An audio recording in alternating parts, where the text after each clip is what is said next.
This happened during the summer of 2015, and I had just graduated high school, and I still lived in my hometown. I was out with some friends, and it was getting really late, like around 1 a.m., so I decided to head home. I stopped by a drugstore close to my house that was 24/7 to pick up some aspirin and snacks.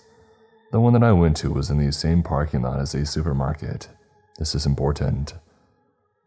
I parked my car close to the store, and it was empty there, and there were no more than 2 other cars in this giant parking lot, and I was nowhere near them. I headed and grabbed what I came to get quickly because I had this overwhelming feeling of dread the whole time. I felt like somebody was watching me, but I couldn't see anyone else there besides me and the cashier. Then after I had gotten everything that I intended to buy, I stalled, checking out, and just went aisle by aisle, looking at random things because I thought whoever was out there would leave if I took too long. Really, the whole time I thought I was being paranoid because I wasn't used to going out late. I had strict parents growing up. After 20 minutes of that, I pay and leave the store. I get to the door and literally bolt to my car, pepper spray in hand, and I lock myself in. I turned my head to check the back seat, and right before I could breathe a sigh of relief, because no one was there, someone tapped on my window. I looked around before I left the store near the entrance, and no one was around my car. So how did I not see a person there? This is where I was really freaked out. I don't know if this person was Ted Bundy inspired or what, but this was odd. He was a very handsome blonde man with slightly long hair and a cast on his arm. Now my first instinct was to drive off, but he was leaning on the front hood part of my car and I didn't want to hurt him. So I rolled my window down just an inch so that he could speak, and maybe back up just a bit so I could drive off without hitting him. But nope, he stayed glued on my car. He then asked me if I could help him with directions and look up an address for him. I said, I really need to go, sir. Maybe ask in the drugstore if they can help you. I already went to the supermarket and they couldn't help. That place closed at 8, and there was no way this guy had just been lurking around for 5 hours waiting for some random girl's help. He then went on about feeling really tired, and if I could just give him some water or food I bought, since he had no money. I told him okay, and I began to reach to my passenger side, grabbed the chips I got, and began to roll the window down slightly, and like I expected, he moved closer to my window. But he was now off the car, so I hit the gas. He chased my car, and I heard a scraping sound on the side as I pulled away. I didn't drive directly home in case I was followed, and I drove down the highway for an hour because I was so distraught over what had happened.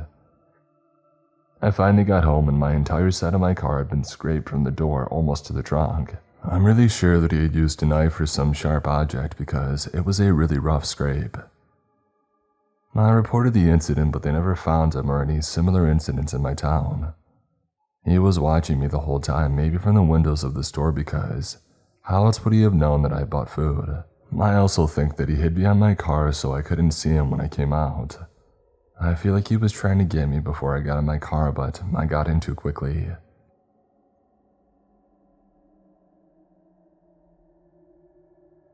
This probably isn't nearly as scary as a lot of the stories you've heard before, but it is definitely one of the creepier things that I've experienced. This happened some years ago. I was 20, I think. I was going on a road trip of a sort with a really good friend of mine and his family.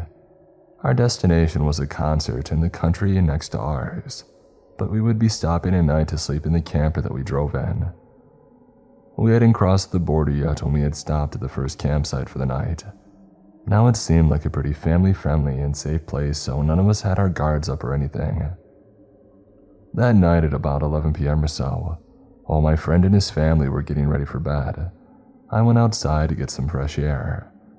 Our camper was almost completely next to the beach, so I went down to the shore to dip my feet and get some much-needed quiet time by myself. On the way there, I passed by a beach shack, a detail that will be important later. As I stood there letting the waves lap over my feet, I noticed the silhouette of a man further down the beach, but it was a public space for campers, so I didn't think much of it. After being absorbed by splashing in the water with my feet, and enjoying the moonlight, I decided to make my way back. Of course, it was very dark given the late hour, but I don't scare easily. Now, as a woman in the modern world, I usually do stay on my guard after dark, but that thought never occurred to me since I felt that I was in a safe environment so close to the campsite. Anyways, as I was walking back, I noticed that the silhouette of the man further down the beach was gone. But even more worrying was the fact that I was nearing the beach shack. I saw that someone seemed to be trying to hide from my view behind it. Immediately, I was on alert and called a friend that I knew would be awake. I gave the shack a wide berth while talking loudly to my friend about how she was coming to meet me. After not too long, I got safely back to the campsite, and I hopped in bed in the caravan. I didn't tell my friend or his family because even though I was scared, there could have been many logical, non-threatening answers to what I saw. I put it out of my mind and the rest of the trip went off without a hitch. About a year or so later, I was talking to my friend about the trip and suddenly remembered the creepy experience. As I told him, he slowly got pale though, and told me something his brother had told him and his family over breakfast some months after the trip. That same night after I had gotten back and gone to bed, his brother had gotten up late at night to get some water, but when he had passed the window right by his bed, he saw a man standing right there outside looking in the window. As soon as he was seen, the man laughed, but it definitely creeped out the brother a lot. Just like me, he seemed to put it out of his mind. Now with both of those stories, it doesn't seem far-fetched that the man hiding by the beach shack had followed me back. I really am scared to think about what would have happened if I had been alone. So, this happened a few months ago. I'm a sophomore in college and was traveling down to my hometown over break. I was having some relationship issues with my stepmom, so I didn't want to stay at my dad's house the night that I had arrived in my hometown. So I phoned a friend of mine from high school and to see if I could stay at his place. I knew from social media that he was still in town, and I've stayed at his place before, so I knew there would be a place for me to stay if they would allow it. My friend, let's call him Z, seemed like a pretty normal dude. We weren't best friends or anything, but we got pretty close by the time we had graduated. We would occasionally text or hang out if I was in town and catch up, reminisce on the times we spent in orchestra or in English class. When I called, he seemed extremely enthusiastic. Z's a normally upbeat guy, but this time it seemed like he was getting a brand new car. I didn't think about it at the time, but he said that I could sleep in his guest room, so I headed over. When I got to his house, he was just as excited as he was on the phone. He was bringing up stuff to do like getting high and watching weird movies or playing video games. Z's parents weren't home, so he really wanted the opportunity to smoke. I was pretty tired from the drive, but since we rarely see each other, I thought a little bit of bonding couldn't hurt. We played Smash Bros, smoked a little, and just chatted it up for a few hours. It was longer than I had wanted, but I was having fun, so whatever, right? By the time that it was getting late, around 2 a.m., he started asking some pretty weird questions like if I ever wondered what it was like to kill someone, or if I thought anybody would miss me if I was gone. This along with some pretty normal questions, like if I had a boyfriend or how my parents were doing, or if I was making any friends at school. It gave me a weird feeling. I was confused in the moment, but it didn't hit me until after that Z could be assessing me for something bad.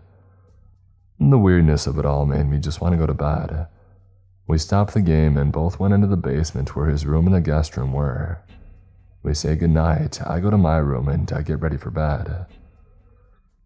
That night I'm having trouble sleeping, just insomnia that I've had for a while, so I stay awake for around an hour until I hear some movement outside my room. The walls were pretty thin, so I could hear footsteps walking past my door, and up the stairs to the main floor and then back down quickly after. What struck me as odd was that I didn't hear the basement door open, which it creaks when it does. The light didn't turn on, so I was confused what Z was doing. I heard him go back into his room, but I had this odd feeling. Just ever since I had met him this night, he seemed a lot different than he had been before. I decided to look him up on social media and Google to see if anything was out of the ordinary. Everything seemed normal. until I found his Tumblr. It was linked from his inactive Twitter account that I found on my Twitter contact list. His Tumblr was, well, disturbing. There were graphic drawings of bodies of humans and animals, links to suspicious-looking websites that I didn't dare to click on, text posts or stories about murdering, and weird stuff like that. There were photos of guns, knives, and axes, which after looking closely were taken in his bedroom. The last post around a week prior was a text post from the account saying that he wished he could find someone easy to kill like a homeless person. I was immediately filled with dread. I knew that he was going to do something. He must have gone up the stairs to lock the door. I packed my things, luckily I had packed lightly, and I opened the small window at the top of my bedroom wall. I started desperately climbing through, and as I was pulling my legs through, he had opened the door. It was dark, but the streetlight illuminated enough for me to see that he was carrying something long and skinny, so probably a knife. He didn't say anything, and I didn't say anything. I just turned around, hopped in my car, and drove as fast as I could to my dad's house. I immediately blocked him everywhere and reported his Tumblr account, but not before telling the police. They said they couldn't do anything as the guns were registered under his dad, and that he hadn't actually done anything yet. Nevertheless, I told my other high school friends not to hang out with Z. Ever since then, I've been creeped out whenever I meet new people. Just the realization that someone I knew so well could underneath be this person who could hurt me so bad, who could kill me. I don't know what you're doing now, Z. I'm not sure that I want to know, but I hope that you're getting help.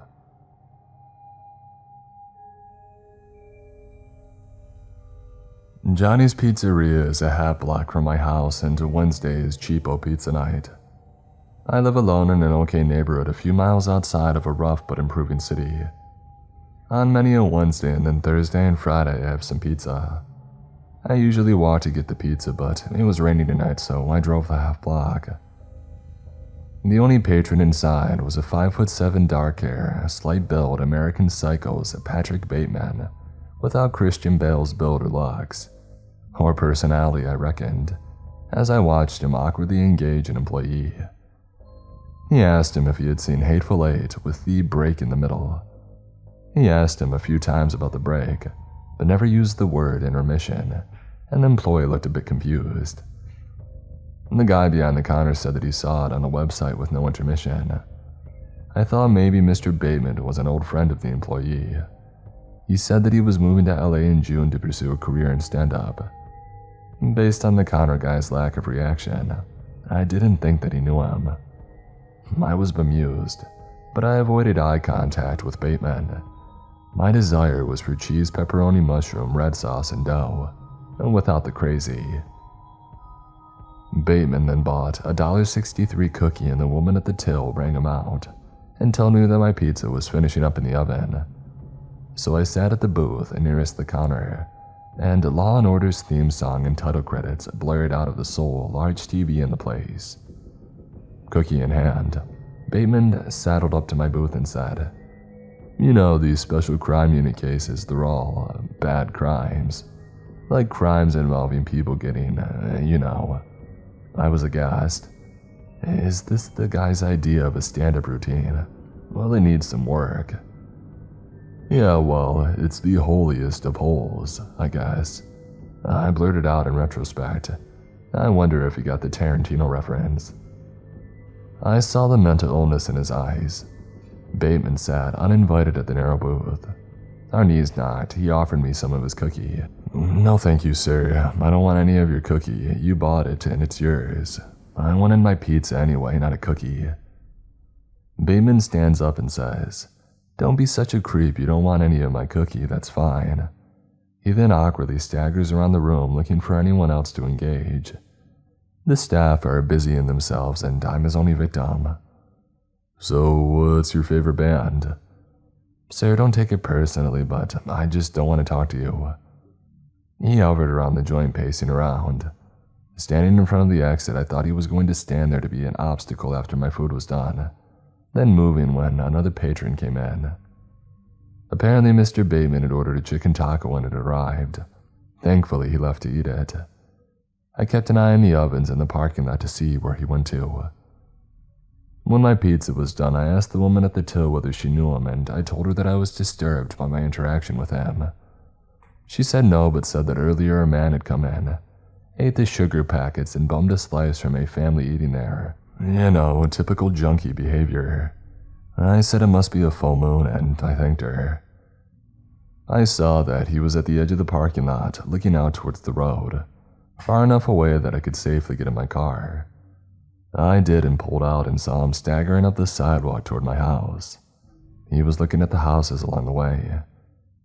When I passed him, he spun around to look at my car.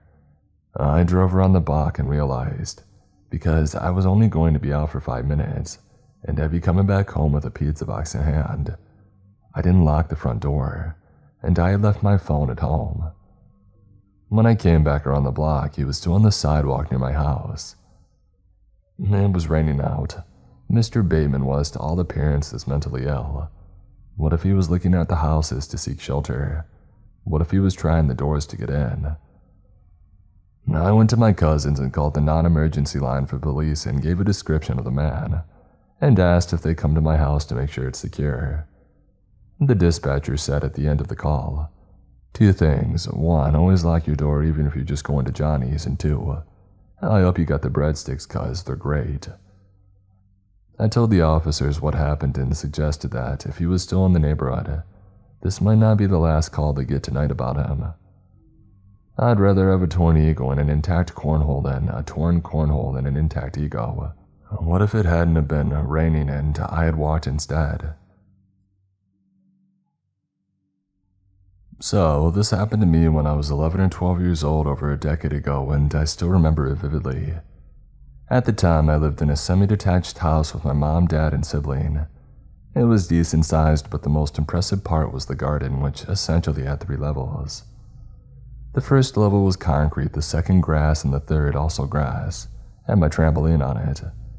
At the very end of the garden was a tree embankment. The area that I lived in was somewhat hilly. One morning I woke up to a cracking sound like a snapped branch, and I was worried since, a week earlier, a tree from the embankment had fallen onto our neighbor's garden. My bedroom was at the back of the house overlooking the garden, so I opened the curtains to see if another tree had fallen. Instead, I saw a guy hiding in one of the trees in the garden. He was pale with blonde hair and wearing all black clothing, and he was looking directly at me, presumably because he had seen the curtains move. He started smirking and moved his finger in a come here motion. I totally freaked out and shouted for my mom and dad to come into my room. I was so scared I physically felt like I couldn't move. This was super early in the morning, by the way, around maybe 5 a.m., so it took my dad a good 30 seconds to get to my room, at which point the stranger had hid behind the trees. I remember being really shaken up. I was crying while I told my dad what had happened. He went out into the back garden to see if he could spot the guy, but he was gone by that point. A bit of time passed, and I had started to forget about it. And then, about 3 months later, my mom and I were watching TV together after I had finished school. The doorbell rang, and my mom went to answer the door. I looked out the window of the living room where we were sitting, and saw a white van parked outside. It was the same van as my uncle's, so I walked out of the living room and into the hallway to say hi to him. When I got to the porch where my mom was stood, I realized that it wasn't my uncle. It was the same guy I had seen in the garden a few months before, and it really freaked me out. He noticed me as I walked behind my mom, and gave me the same smirk as when he was in the garden. I wanted to say something to my mom, but I couldn't. I was freaking out inside. Anyway, he just asked my mom if she wanted work done on the drive, and she said no, and he left, got back in the van, and drove off. He didn't give her a business card or anything. The van didn't have any company branding on it, and he didn't knock on any of the neighbors' doors. I told my mom that it was the same guy as soon as he went, and she started to feel uneasy about the situation too. A month or so after that, I got my first job doing the paper round. I had to deliver over 300 papers with my best friend at the time. It was getting towards winter, and it was dark by 4:30 p.m. We had been doing the job together for around a month when, the one evening after school, it was super dark and rainy. We were halfway through delivering the newspapers and a van had started following us, driving really slow, at the same pace that we were walking. We clocked that it was following us after a minute and we started to panic, as I noticed it was the same guy again.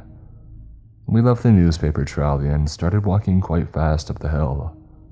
We were about a 10-minute walk from my house. I rang my mom and made me stay on the line while she left the house to meet us. She told us to go to the corner shop that we were about a minute away from.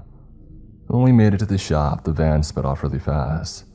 The police were called who came to my house for a report and we told them everything.